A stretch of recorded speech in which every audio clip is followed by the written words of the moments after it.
Bien, seguimos en vivo en una mañana nublada en la ciudad de Río Cuarto. Iniciamos el fin de semana con la noticia que se acaba de conocer sobre que el presidente no va a ser candidato por el Frente de Todos, aunque sí confirman desde la Casa Rosada que va a estar en el armado electoral. ¿Por qué decimos esto? Porque vamos a hablar de inflación, porque seguimos hablando del dólar, porque todo lo que las decisiones políticas que se vayan tomando, sobre todo en las últimas semanas, en un año electoral como este, impacta en la economía. Y la inflación no deja de subir, no deja de incrementarse, y cómo impacta en el bolsillo, cómo impacta puertas adentro en la familia, cuando se van conociendo los índices que no dejan de ser más elevados mes a mes. Vamos a hablar hoy con la licenciada Natalia Ariño, que es economista de FADA, que nos va a ayudar a entender un poquito lo que está pasando y cómo repercute puertas adentro de la casa, de la cotidianeidad. Natalia, Paula te saluda. Buen día, ¿cómo estás?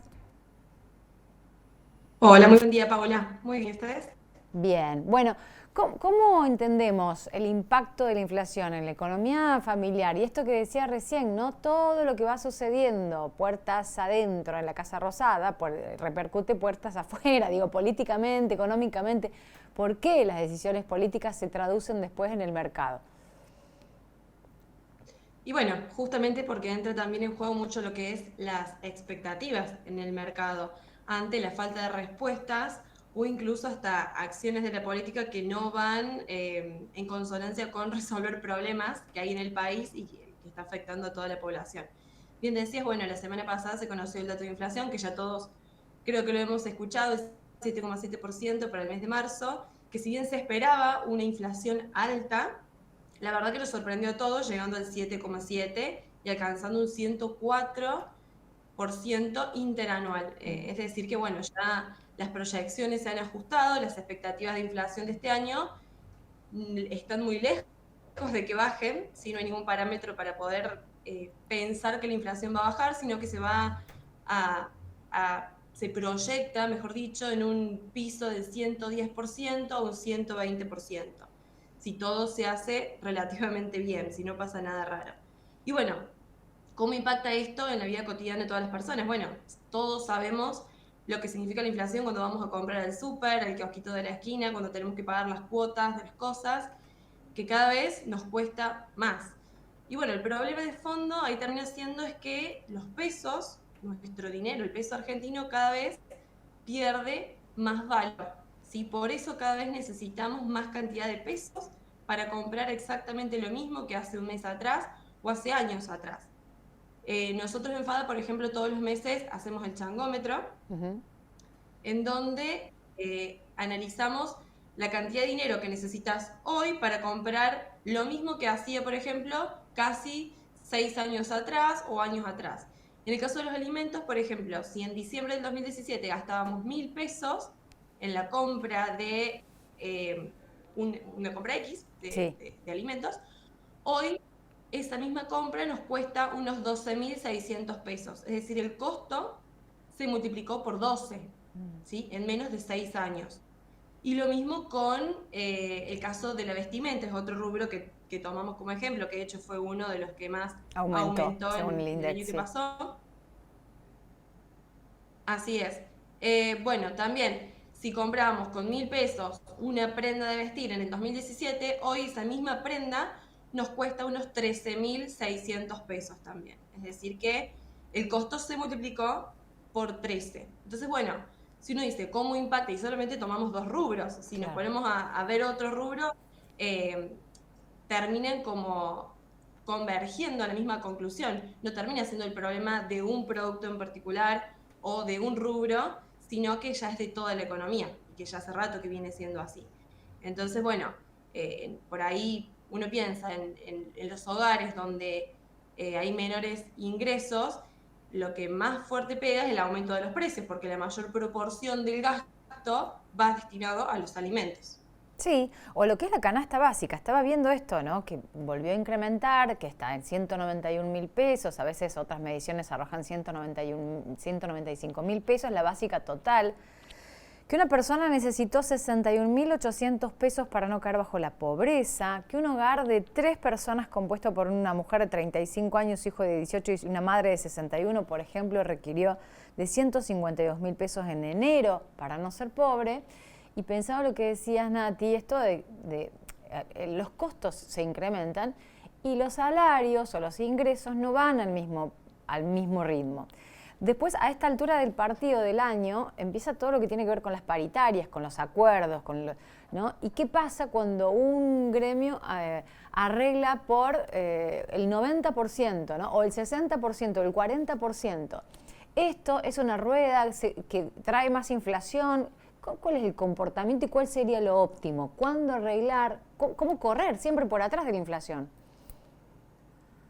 Bueno, eso es uno de los efectos justamente de la inflación y de esta velocidad que ahora en marzo tomó mayor relevancia, porque ahora los precios crecieron a una mayor velocidad de lo que venían sucediendo en meses anteriores. Entonces, eso, por supuesto, que impacta también en la dinámica de los contratos que se tengan que acordar, de los acuerdos salariales como vos mencionás, y siempre el efecto inflacionario lo que te genera es esto, que los salarios van corriendo atrás de la inflación. Es muy raro que los acuerdos lleguen a ser exactamente al mismo nivel de la inflación. La siguiente consecuencia de esto es la pérdida del poder de compra, del poder adquisitivo, que también si medimos los últimos 5 años, en promedio los trabajadores argentinos perdimos un 23% de poder de compra, ¿sí? Podemos comprar un 23% menos con lo que ganamos. Entonces, bueno, esto siempre, por supuesto, que quienes tienen que negociar paritarias se van fijando cuáles son las proyecciones de inflación y bueno, tratan de ir cerrando lo más cercano. El óptimo sería poder llegar al nivel de inflación. En realidad el óptimo sería que no tuviésemos inflación, claro, empezando por ahí. Pero bueno, en el mejor de los casos poder acercarnos, pero bueno, también entra en juego un montón de actores que se trata de llevar a una negociación. Ahora me decís, ¿cuál es el equilibrio? Y bueno, depende de la negociación, lamentablemente. Y si esto termina siendo una espiral, porque se aumentan los costos, aumentan los salarios, pero a su vez los salarios tampoco equiparan el nivel de la inflación y bueno, es un círculo bastante negativo. Bueno, y que no se le está encontrando la vuelta, y se viene esto, ¿no? El año electoral, las propuestas que vuelven a arrojar ideas que tienen que ver con la dolarización. Recién hablábamos esto, ¿no? Volvemos a estar pendientes en Argentina, somos uno de los pocos países en Sudamérica que estamos tan pendientes del dólar como aquí, justamente, el dólar blue que repunta, que llegó a 440 pesos ayer. Sin embargo, hay, por ejemplo, candidatos que plantean la dolarización, no perder lo que es el sentido de la moneda nacional. ¿Qué idea te refiere eso como economista?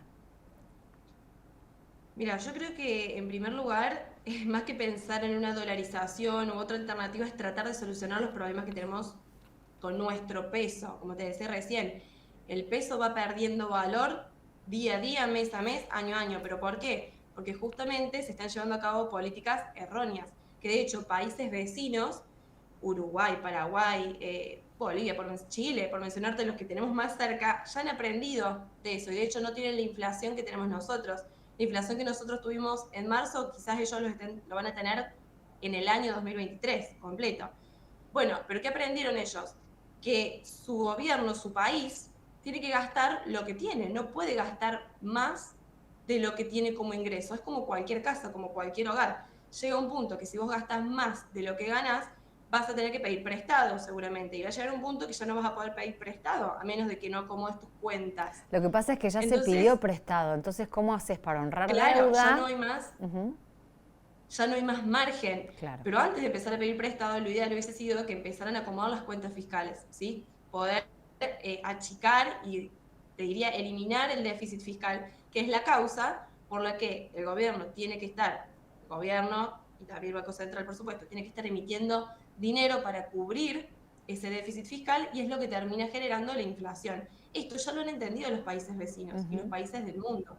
Y nosotros no lo hemos entendido y en vez de estar resolviendo ese problema, atacando el problema de fondo, que es esto, equilibrio fiscal, dejar de emitir y armar un plan económico consistente con figuras políticas que tengan credibilidad para poder llevar adelante ese plan, estamos haciendo lo contrario, estamos hablando de una dolarización y cosas que no van a resolver el problema de fondo y que tampoco entiendo que tenemos las herramientas como país para poder hacer o aplicar esa política.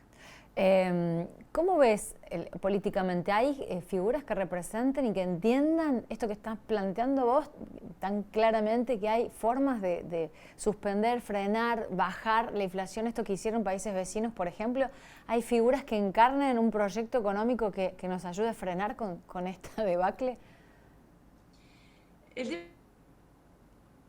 que sí, el tema es quién esté dispuesto a llevarlo adelante. No sé si me escuchan. Sí, se entrecortó un poquito, pero ahora perdón. Sí, pensé que se había cortado. Bien. El tema es el costo político. Ahí se cortó. Bueno, claro. Estamos hablando con Natalia, la licenciada Natalia Ariño, economista de FADA, justo en una parte muy importante que quería que refiera, ¿no? Como economista. ¿Quién está dispuesto a afrontar el costo político de darle fin a la inflación, que es una situación muy complicada, que arrastramos de hace años en la Argentina, que nadie puede ponerle el cascabel al gato, como dicen en algún momento? No es algo sencillo, sin duda. Hay mucho costo político por afrontar, y de eso estaba justo empezando a hablar Natalia cuando se cortó la comunicación, que estamos tratando de restablecer. Apenas esté el ok, ahí está. Bueno, justo cuando empezabas a desarrollar, Nati, se cortó ahí el audio, ahora te escuchamos. Bien, bueno, no recuerdo bien en qué parte quedé, pero lo que decía es que... ¿Quién va a pagar el costo político de realmente hacerse cargo de un plan económico contra la inflación? Claro, bueno, todos saben dónde está el problema. El tema es quién quiere hacerse cargo del costo político. Claramente el gobierno actual no, porque ya terminan ya termina el año presidencial, digamos, su gestión. Entonces no creo que le vean sentido de asumir ese costo político y no ver los resultados en su propio gobierno. Sí, probablemente le dejen esta bomba de tiempo al próximo gobierno, al que entre, para que tome la decisión, y que no le va a quedar otra, porque ahí ya van a ser 4 años por delante, que no se va a poder seguir sosteniendo esta bomba de tiempo así tal cual está. Entonces, bueno, creo que respondí a tu pregunta de que hoy por hoy el costo es muy alto para quien lleva adelante el gobierno, pero sí va a tener que tomar una medida en el próximo gobierno, y que también está la expectativa de que suceda eso. De hecho, también está la expectativa de que haya una convergencia en el tipo de cambio, ¿sí? Que haya un solo dólar en el país, y que esté asociado también a un nuevo gobierno, sea el que venga, porque de nuevo, ya hay tantos desequilibrios que esto ya no es más sostenible. Gracias, Natalia, por el contacto con Punta la M. Bueno, muchas gracias a ustedes y un saludo a toda la audiencia. Licenciada Natalia Ariño, economista de FADA, entendiendo un poco cómo impacta la inflación en la economía familiar y en general, entender un poco de cosas, ¿no?, de la coyuntura política y económica actual.